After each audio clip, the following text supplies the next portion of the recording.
Have you ever felt like a stranger in your own family? Have you ever built someone's future with so much love, only to be erased from their life as if you never existed? That's exactly how I felt the day I found out my daughter was getting married. No invitation. No conversation. Just silence. And the cruelest part. The celebration was being paid for with the money I had saved for 20 years. Money that was mine. And in that moment, something inside me broke, and I decided that this time, the one who would disappear, would be me. Asterisk. If you want to hear how a forgotten mother turned into a free, strong, and reborn woman, stay with me until the end. This story will touch your heart, and maybe awaken your courage too. That night, I was finishing watering the plants on my porch when my phone buzzed. It was a notification from Instagram. A short video. Soft piano music playing in the background. A caption written with little heart emojis. And there she was, my daughter, Emily. Spinning around in a flowing white dress by a lake. The caption read, "Counting down the days to say yes at the place of my dreams." My heart froze. She hadn't told me anything. Not a word. Not a call. Not even a simple invitation. The wedding was happening. And me? I was just the woman who raised her, loved her, protected her. And now, apparently, was meant to be forgotten. I was in the kitchen, preparing my dinner, a simple meal, as usual. Vegetable soup, a slice of whole wheat bread, and a cup of chamomile tea. It was a quiet night. The kind of night when silence feels heavier than exhaustion. The routine was always the same. One plate. One cup. One carefully folded cloth napkin. I still set the table as if someone might show up. As if there was a chance of company. But no one came anymore. Across the table, the empty chair seemed to grow even emptier. Some nights, I would talk to it. Other nights, I couldn't even bear to look at it. Brian, my oldest son, lived in another city with his wife. He called from time to time, but always in a hurry. Our conversations had shrunk down to quick updates. Emily, on the other hand, had always been closer. More attached. Until one day, she simply wasn't anymore. I finished serving the soup and sat down, trying to find some flavor in yet another lonely meal, when my phone buzzed again on the table. It was another Instagram notification. Emily's name appeared, along with a video preview. I hesitated for a few seconds before clicking. The video began with soft music. A breathtaking landscape appeared, a mirrored lake, blooming trees, a wooden walkway decorated with string lights. And then, there she was. Emily, twirling slowly in a white, airy dress, smiling as if floating on air. In the background, her fiancé raised a glass of champagne. The caption floated over the screen. Counting down the days to say yes at the most beautiful place in the world. And just below, a sentence that hit me like a dagger. Grateful to my parents for making this dream come true. Parents. Plural. I hadn't been invited. I didn't even know about the wedding. I wasn't even acknowledged. I sat there, staring at the screen as if it could offer some kind of explanation. My heart pounded in my chest, not from surprise, but from bitter confirmation. The pain I had been pretending not to feel for years now had a caption, written for the world to see. I got up from the table without touching my food. I walked over to the bookshelf and stared at the framed photos. Emily at 7, her knees scraped from playing outside. Emily at her high school dance. Emily at her graduation, her eyes brimming with tears of pride. Everything we had built, the entire life I had dedicated to her, was right there, trapped behind glass. And next to those photos, an older one. Brian at 10, helping me plant sunflowers in the backyard. A simple moment, from a time when everything still felt safe. But now, even that seemed distant. I took a step back and asked myself what hurt more, being excluded from the wedding or realizing that, at some point, I had quietly been erased from their story. Maybe it started when I stopped listening to myself. When I began accepting less. When I traded my dreams for everyone else's stability. I walked back to the kitchen. The soup was cold now. I threw it away. For the first time in a very long time, I realized that something inside me was beginning to stir. And it wasn't sadness. It was a warning. Something was about to change. The pain of being excluded was one thing. The public humiliation was another. But nothing, absolutely nothing, prepared me for what came next. On a gloomy afternoon, while sorting through some old bills, I opened my email almost absent-mindedly. Buried among promotions and automatic updates, there it was. A notification from the investment firm. It was a reminder about the educational fund I had opened years ago in Emily's name. At first, I smiled, remembering the pride I felt the day I signed that contract. A modest fund, full of hope. A quiet gift to secure her future. But as I kept reading, the smile faded. There it was, clear as daylight. Withdrawal authorized. Amount, $42,750.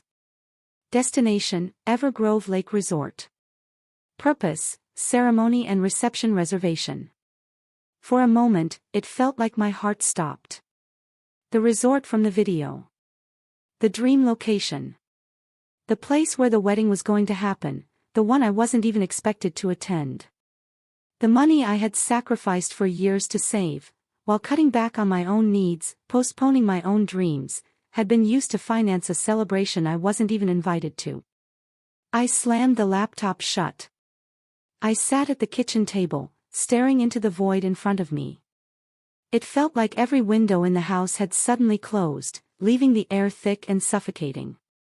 My mind spiraled through memories. Sunday lunches cooked with love.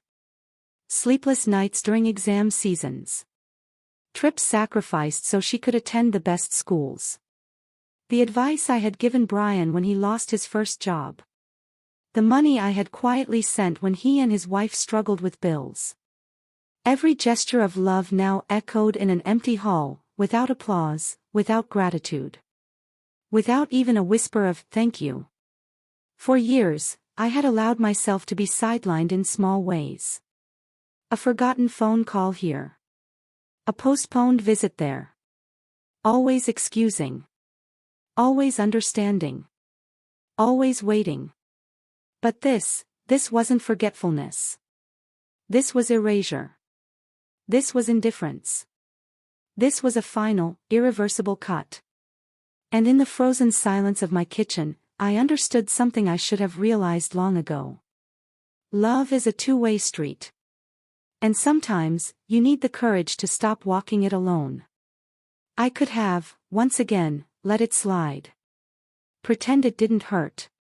Send a nice wedding gift in the mail. Wait for crumbs of affection. Or, for the first time, I could choose myself. I took a deep breath. I got up. Walked to the cupboard and pulled out a small blue box where I kept my most precious memories. Inside were old letters from Emily, Mother's Day cards, little notes saying, "I love you," scribbled in childish handwriting. A faded drawing Brian had made once, with the words, "For the best gardener in the world." I closed the box carefully. Put it back in the drawer. Then, with steady hands, I picked up the phone and called the investment firm. When the agent answered, my voice was steadier than I expected. "I'd like to cancel the transaction. The fund remains under my control. And I want to withdraw the full amount." There was silence on the other end. Then a cold, formal confirmation. I hung up. And for the first time in a very long time, I felt a strange, almost uncomfortable peace, but a deeply liberating one. I knew that by doing this, the wedding wouldn't happen the way they had planned. I knew there would be consequences. But more importantly, I knew I had reclaimed something I had lost years ago. The right to exist for myself. No more apologies. No more justifications. No more carrying those who never once looked back to see if I was still standing. The next morning, with the soft light of dawn filtering through the curtains, I packed a small suitcase. Only the essentials. A few clothes, my documents, and the poetry book that had been with me for decades. I bought a one-way bus ticket to Ashland, a small town I had always dreamed of visiting but never allowed myself to. I closed the door to my house without looking back. It wasn't running away. It was liberation. And for the first time in many, many years, I walked toward the unknown. With an open heart. A free spirit. And a courage I hadn't even realized was still alive inside me. The first thing I felt when I stepped off the bus in Ashland was the crisp, clean air, laced with the scent of wildflowers. It was late May.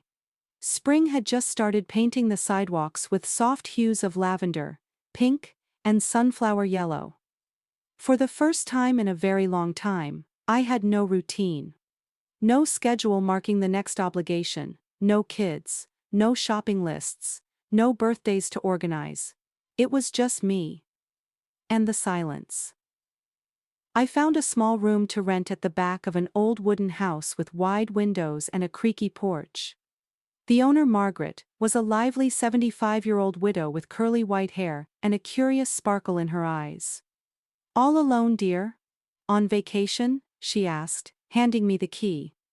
"Not exactly," I replied. "I'm starting something new." "Well then," she said with a smile. "May it bloom beautifully." She had no idea how much those words would mean to me. In the first few days I felt completely lost.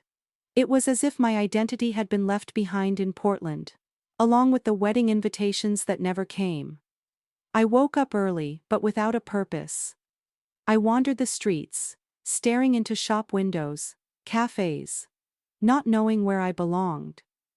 And then during one of those walks, I found it. A small abandoned space tucked between two stores. The windows were covered in dust, but underneath the grime, an old sign still gleamed faintly. "Petal and Leaf, Floral Studio." I pressed my hand against the glass. And my heart raced. I remembered how years ago Emily had chosen to study floral design, because she had inherited from me a love for flowers. A love I had tucked away. A dream I had sacrificed, trading it for steady jobs, raising children, paying bills. But now, what if this time was for me? That night, I sat on the porch of Margaret's house, sipping hibiscus tea under the soft glow of fairy lights. I told her in bits and pieces what I had been through. Not every detail. Not about Emily directly. But enough for her to hear the hollow ache of being left behind. She listened quietly. Then she said something that lodged itself deep inside my heart.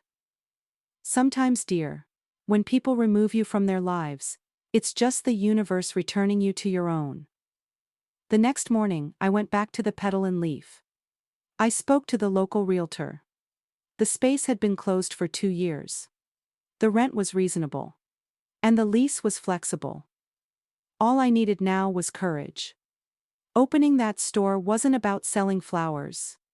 It was about blooming. After a lifetime of planting gardens for others, I was finally choosing my own. But the first obstacle came quickly. At the bank, while trying to open a business account, the manager asked, "Anyone else involved in the project? A partner, daughter, husband?" "No," I said simply. "Just me." He adjusted his glasses and looked over my paperwork. "And do you have formal experience in the field?" I smiled, not bitterly, but with a quiet, hard-earned wisdom. "No formal experience," I said, "but I have something better. A lifetime of waiting." The paperwork was tedious, the bureaucracy was exhausting, and the fear was paralyzing at times. But every time I thought about quitting, I remembered that white dress spinning in slow motion. I remembered the savings I had built over decades, spent without even a word of gratitude. I remembered the cruel absence on the day when recognition should have been mine. And that was what I was going to cultivate now. Self-recognition, self-worth, a brand new beginning, with my own name on the door.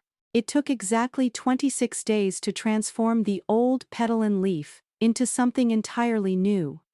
I started by clearing out everything that was old, physically and emotionally. The faded paint, the dried branches, the yellowed price tags, but also the lingering feeling of failure, the quiet guilt of motherhood, the inner voice whispering, "You're too old for this." With Margaret's help, who insisted on bringing tea and muffins every morning, and a local handyman named Ethan who handled the repairs, the space slowly came to life again. I chose a new name. Bloom Again. Flowers That Begin Again. The name wasn't just for the bouquets, it was for me. And for every woman who's ever felt like a wilted petal left forgotten at the bottom of a dusty vase. On opening day, my heart was pounding so loud, I could barely finish setting up the front window. Margaret brought flowers from her own garden. Ethan had spread flyers all over town. I wasn't expecting anyone besides the two of them. But right at 10 a.m., the door creaked open. A young woman walked in, holding a baby in her arms. She smiled. "Hi, I saw your ad. Do you do custom arrangements? I want something special for my daughter's first birthday." I looked at that curious little face in her arms, and with a lump in my throat, replied, "Yes. Let's create something beautiful together." In the days that followed, clients began to arrive. Some by chance, others by recommendation, and they all left with more than just flowers. They left with kind words, a listening ear, and, most importantly, stories. There, among roses and lavender, I heard women share their pain. Divorces, abandonment, late-in-life restarts, heavy silences. And for the first time in years, I felt that my voice mattered too. The flowers, so delicate, taught me something about strength. They grow even in hard soil. They don't ask permission to bloom. And so, day after day, I began to bloom too. But like every story of rebirth, my peace was about to be tested. One afternoon, after delivering a custom bouquet for a local wedding, I unlocked my phone, just to check a recipe, and saw 24 missed calls. All from Brian. And just below them, a voice message from Emily. "Mom? What did you do?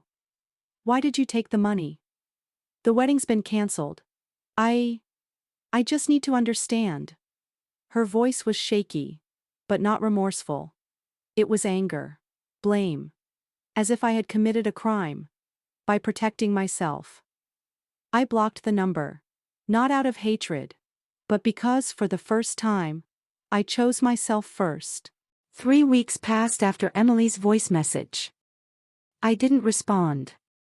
Not because it didn't hurt, but because, for the first time, I didn't feel responsible for putting out a fire I didn't start. The shop was doing well. The mornings were filled with the scent of fresh blooms and new stories. And slowly, day by day, I was starting to recognize myself again.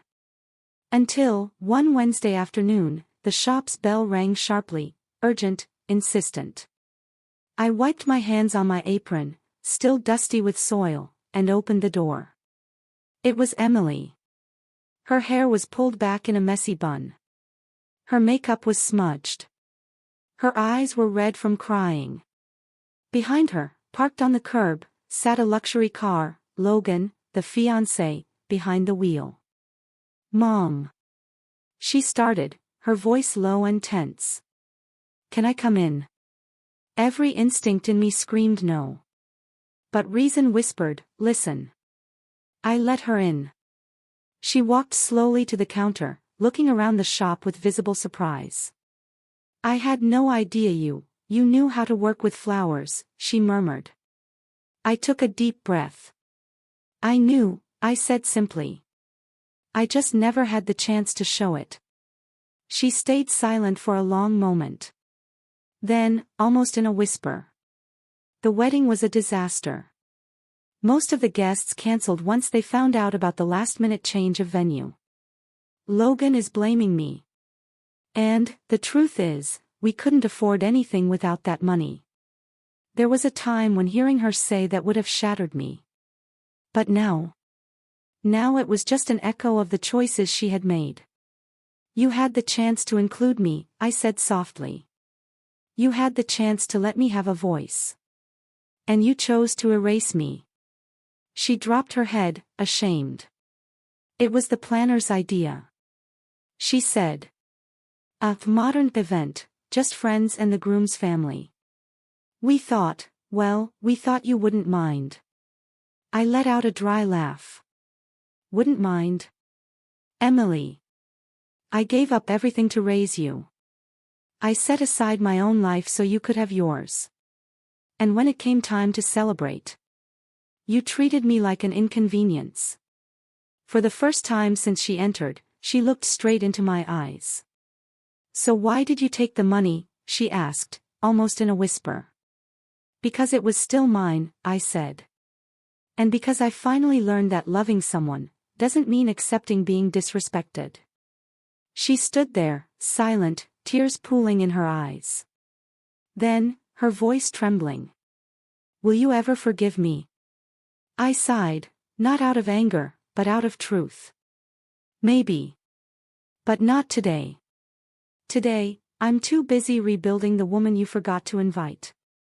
She turned and walked out. No drama. No yelling. Just the soft chime of the bell above the door echoing behind her. I didn't cry. I didn't shake. I simply went back to the counter and finished the wildflower bouquet I was working on. It was for a woman who was celebrating her 70th birthday, gifting it to herself. "Because no one ever gave me flowers," she had said. And in that moment, I realized. All the invisible women in the world were blooming alongside me. Revenge had never been the goal. But justice. Justice sometimes smells a lot like freedom. 2 months had passed since the last time I saw Emily. She didn't call again. She didn't send flowers. And honestly, I didn't expect her to. Because, for the first time in my life, I wasn't waiting for anyone. Bloom Again was thriving. Loyal customers, custom orders, invitations to lead workshops on natural floral design. But it wasn't the financial success that transformed me. It was freedom. Freedom to be who I am. To wear what I want, laugh out loud, dance alone to Ella Fitzgerald while pruning chrysanthemums. To take up space without apologizing. One quiet Sunday morning, I had an unexpected visitor. It was Brian, my son. In his hands, a small rosemary plant. In his eyes, a mix of guilt and love. "Mom. I saw your shop in the local paper. Anne. I just wanted to say that I admire you. I'm sorry it took me this long to realize how much you deserve to be seen." I was moved. But I didn't cry. There was no pain in it this time.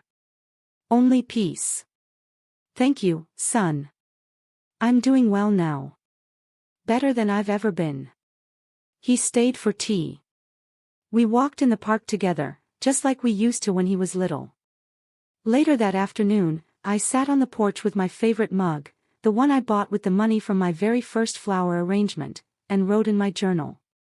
Today, I bloomed without waiting for anyone else's spring. Today, I'm no longer just a mother. I am a woman. An entrepreneur. An artist. I am me. If you're listening to this and feeling forgotten, invisible, or unworthy, know this. Your story can still bloom. Sometimes, the invitation you never received was the very one you needed to decline. so you could start writing your own. It's never too late to begin again. And it's never selfish to choose yourself. If this story touched your heart, leave a like and share it with someone who deserves to bloom too. Which part moved you the most? Let us know in the comments. And if you want to hear more stories about reinvention and powerful comebacks, subscribe and turn on the notifications. Because here, every story is a reminder. You matter. Your story matters. And your blooming can begin right now. Now, click on the end screen and keep walking this journey with us. The next story could be yours.